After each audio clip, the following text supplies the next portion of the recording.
So this is chapter 8 of the Homelessness Code of Guidance. It's probably the chapter where there's the most riding on it, and as you'll see, it's not only quite complicated, but it repeatedly refers to other chapters. So when it kind of looks at things like care leavers or people leaving prison or people subject to domestic abuse, all of which are key areas of priority need, you'll see there's actually separate chapters, which I'll do at some point. So this just gives you a foundation really just to understand how priority need is all tied together. Chapter 8, Priority Need. 8.1. This chapter provides guidance on the categories of applicant who have a priority need for accommodation under the homelessness legislation. 8.2.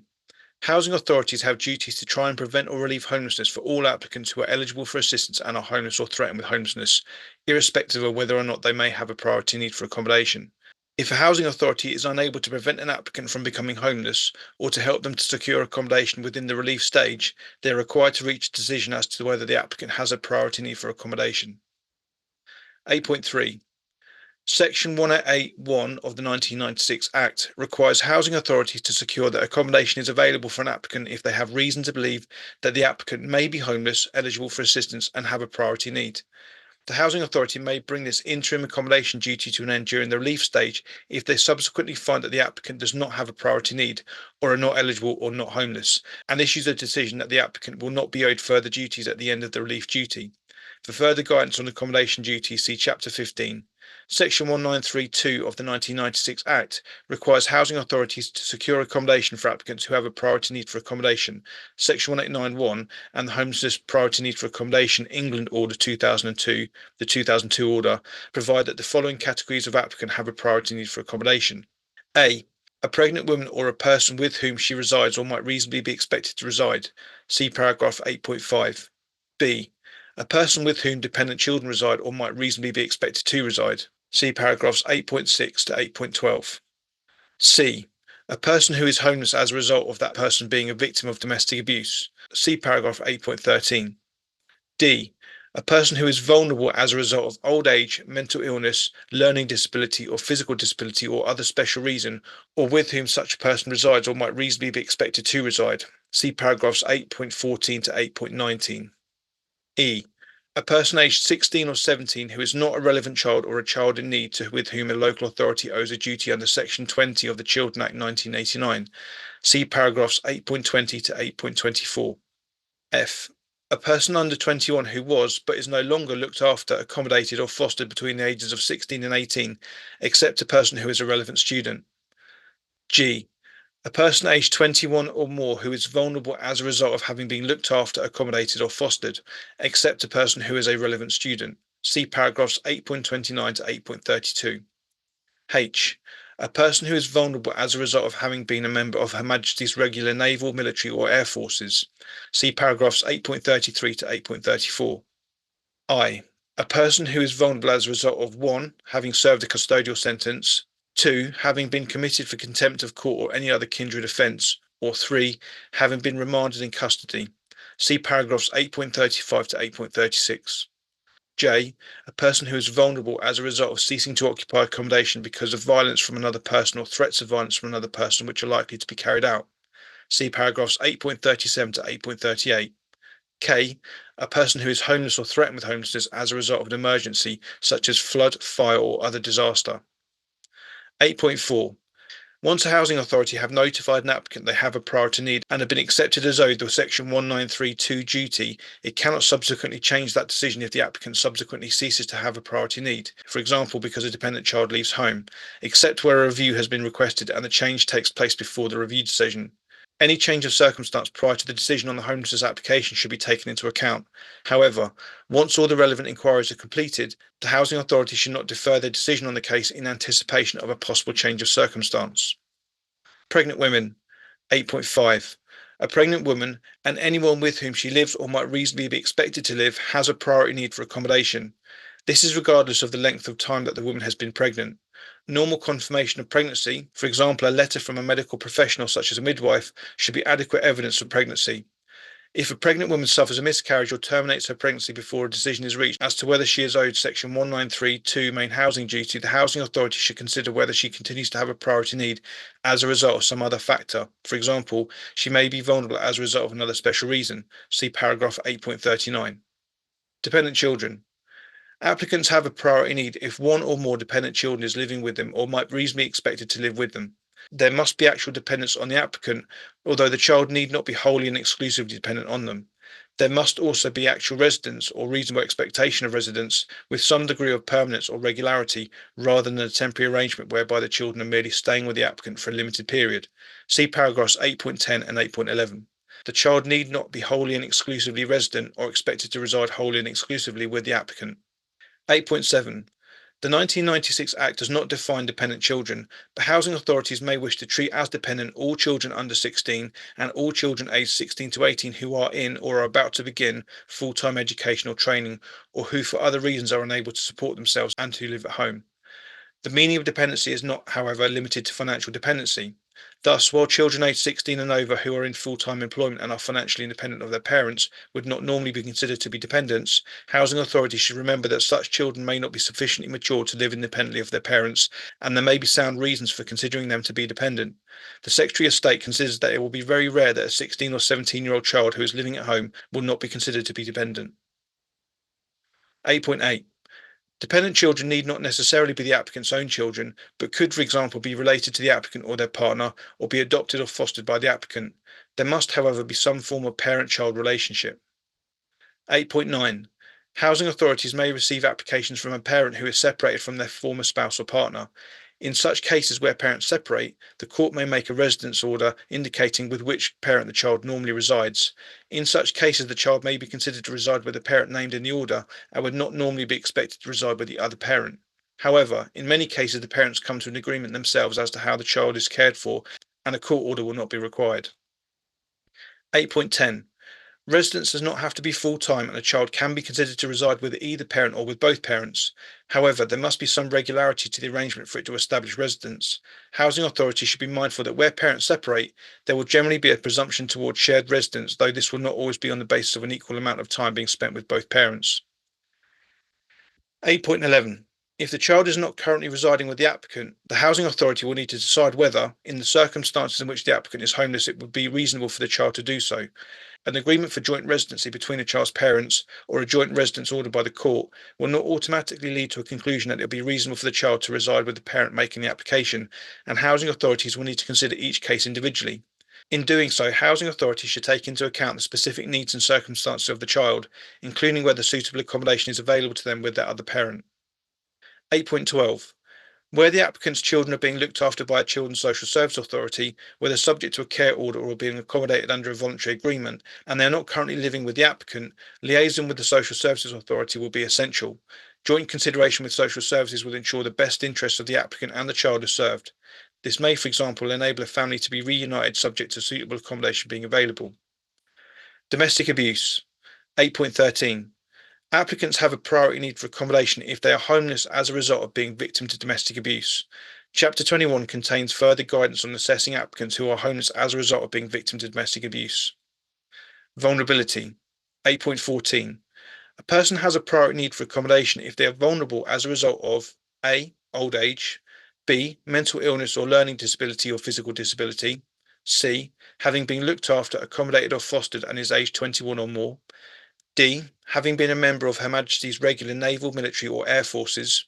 E. Having been in custody. F. Ceasing to occupy accommodation because of violence from another person or threats of violence from another person which are likely to be carried out. Or G. Any other special reason. 8.15. In the case of A, B, and G only, a person with whom a vulnerable person lives or might reasonably be expected to live also has a priority need for accommodation and can therefore make an application on behalf of themselves and that vulnerable person. 8.16. It is a matter of evaluative judgment whether the applicant's circumstances make them vulnerable. When determining whether an applicant in any of the categories set out in paragraph 8.14 is vulnerable, the housing authority should determine whether, if homeless, the applicant would be significantly more vulnerable than an ordinary person would be if they became homeless. The assessment must be a qualitative composite one taking into account all of the relevant facts and circumstances and involves a consideration of the impact of homelessness on the applicant when compared to an ordinary person if made homeless. The housing authority should consider whether the applicant will suffer or be at risk of suffering harm or detriment which the ordinary person would not suffer or be at risk of suffering, such that the harm or detriment will make a noticeable difference to their ability to deal with the consequences of homelessness. 8.17.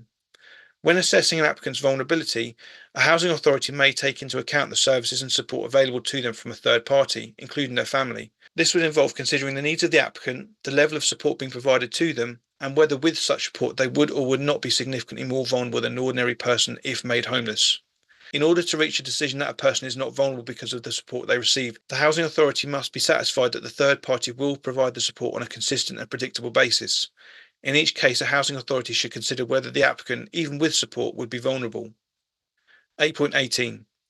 Housing authorities must be mindful of the Equality Act 2010 and their public sector equality duties towards people who have a protected characteristic. For further guidance on the Equality Act 2010, see Chapter 1.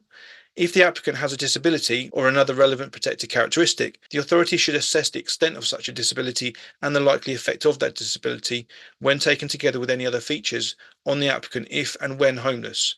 They will then need to decide whether the impact of this makes the applicant significantly more vulnerable as a result. 8.19.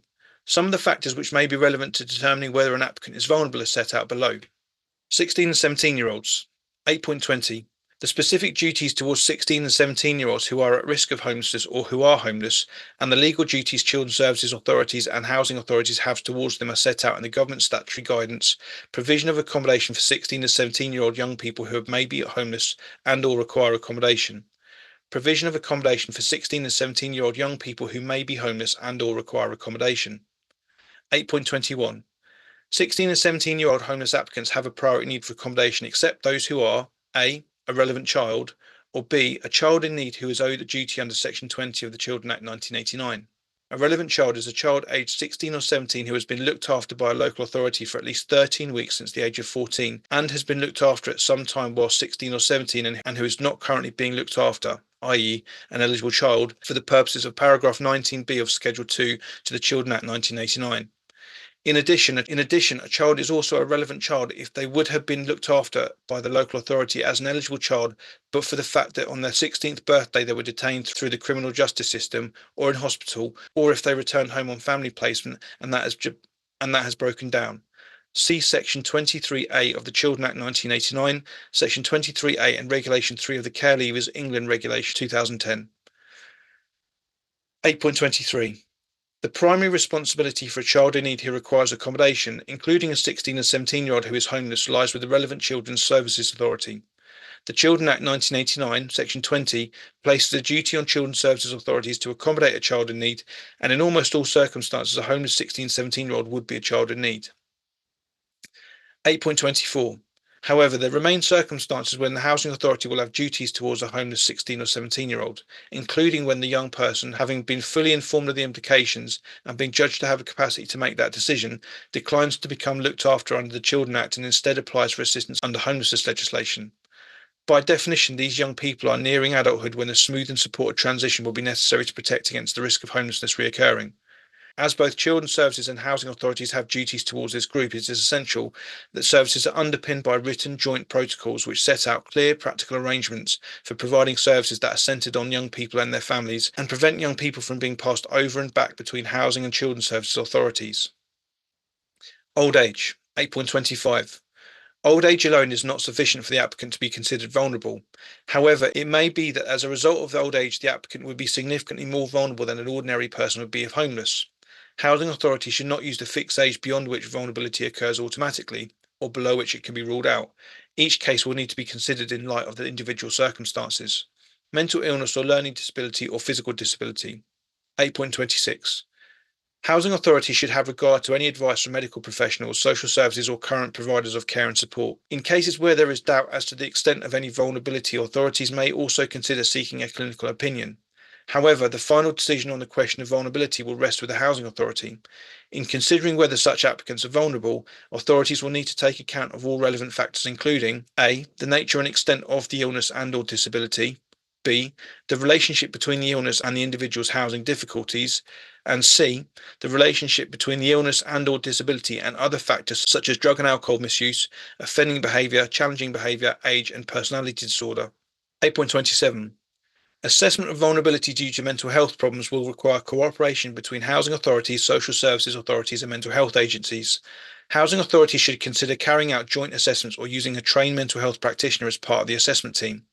NHS mental health services provide help under the care programme approach for eligible patients, including people with severe mental illness, including personality disorder, who also have problems with housing. People who are homeless on discharge from hospital following a period of treatment for mental illness are likely to be vulnerable. Effective arrangements for liaison between housing, social services, and mental health services will be essential in such cases, but authorities will also need to be sensitive to direct approaches from former patients who have been discharged and may be homeless. 8.28.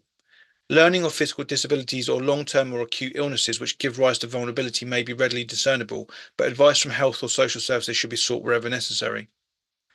Having been looked after, accommodated or fostered at age 21 or over. 8.29. A person aged 21 or over who is vulnerable as a result of having been looked after, accommodated or fostered has a priority need other than a person who is a relevant student. The terms looked after, accommodated or fostered are set out in section 24(2) of the Children Act 1989, and this includes any person who has been A. looked after by a local authority, i.e. has been subject to a care order or accommodated under a voluntary agreement, B. accommodated by or on behalf of a voluntary organisation, C. accommodated in a private children's home, D. accommodated for a consecutive period of at least 3 months, 1. by any local health board, special health authority, or by a local authority in exercise of educational functions, or 2. in any care home or independent hospital, or any accommodation provided pursuant to arrangements made by the Secretary of State, the National Health Service Commissioning Board, or a clinical commissioning group under the National Health Service Act 2006, or by a National Health Service Trust or an NHS Foundation Trust, or by a local authority in Wales in the exercise of educational functions, or E. privately fostered. 8.30. A relevant student means a care leaver under 25 to whom section 24(b)(3) of the Children Act 1989 applies, and who is in full-time further or higher education and whose term time accommodation is not available during a vacation. Under section 24(b)(5), where a social services authority is satisfied that a person is someone to whom section 24(b)(3) applies and needs accommodation during a vacation, they must provide accommodation or the means to enable it to be secured. 8.31. Housing authorities will need to make inquiries into an applicant's childhood history to establish whether they have been looked after, accommodated, or fostered in any of these ways. If so, they will need to consider whether they are vulnerable as a result. 8.32. For further guidance on assessing vulnerability and on providing assistance to applicants who are care leavers, see Chapter 22.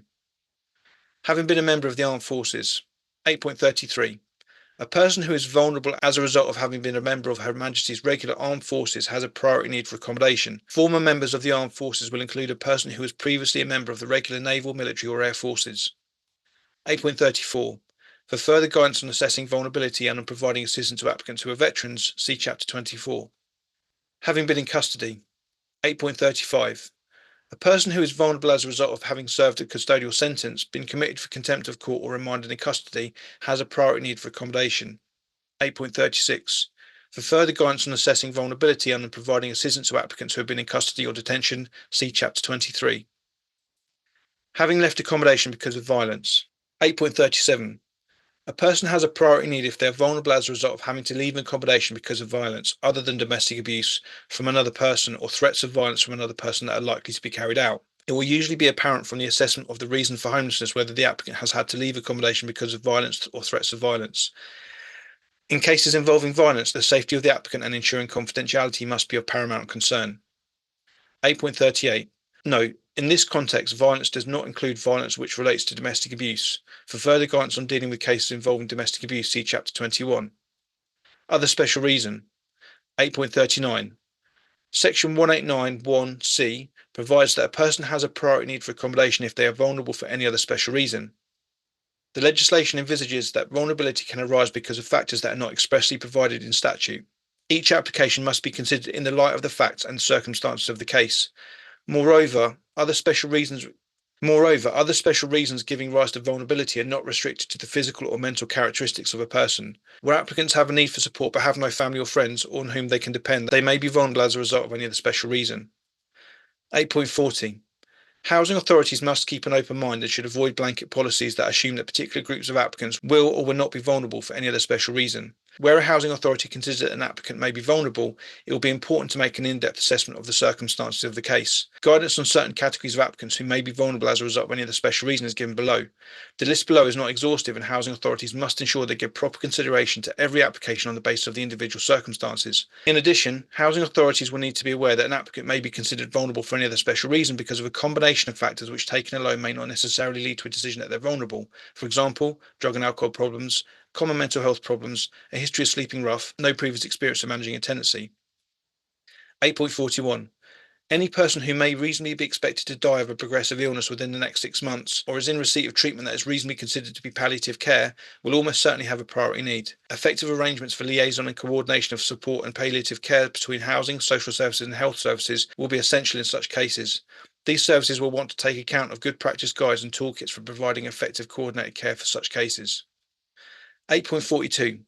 Young people. The 2002 order makes a specific provision for certain categories of young homeless people. However, there are many other young people who fall outside these categories who could be vulnerable if homeless. Most young people can expect a degree of support from families, friends, or an institution, for example, a college or university, within the practicalities and costs of finding, establishing, and managing a home for the first time. But some young people, particularly those who are forced to leave parental home or who cannot remain there because they've been subjected to violence or sexual abuse, may lack this backup network and be less able than others to establish and maintain a home for themselves. Moreover, a young person who is homeless without adequate financial resources to live independently may be at risk of abuse or exploitation. 8.43. People fleeing harassment. Housing authorities should consider whether harassment falls under the general definition of domestic abuse. For further guidance, see Chapter 21 and paragraphs 8.36 to 8.37 above. In some cases, however, severe harassment may fall short of actual violence or threats of violence likely to be carried out. Housing authorities should consider carefully whether applicants who have fled their home because of non-violent forms of harassment, for example, psychological or emotional damage to property, are vulnerable as a result. 8.44. Victims of trafficking and modern slavery. Housing authorities should ensure that staff have an awareness of the possibility that applicants may be victims of trafficking and modern slavery and are able to assess whether or not they are vulnerable as a result. For guidance on assessing vulnerability and on providing assistance to applicants who are victims of trafficking and modern slavery, see Chapter 25. 8.45. COVID-19. Housing authorities should carefully consider the vulnerability of applicants from COVID-19. The vulnerability of applicants who have an underlying health condition which increases the risk of morbidity or mortality from COVID-19, as recognised by the JCVI, should be considered in the context of the COVID-19 pandemic. 8.46. Housing authorities should also carefully consider whether people with a history of rough sleeping should be considered vulnerable in the context of COVID-19, taking into account their age and underlying health conditions.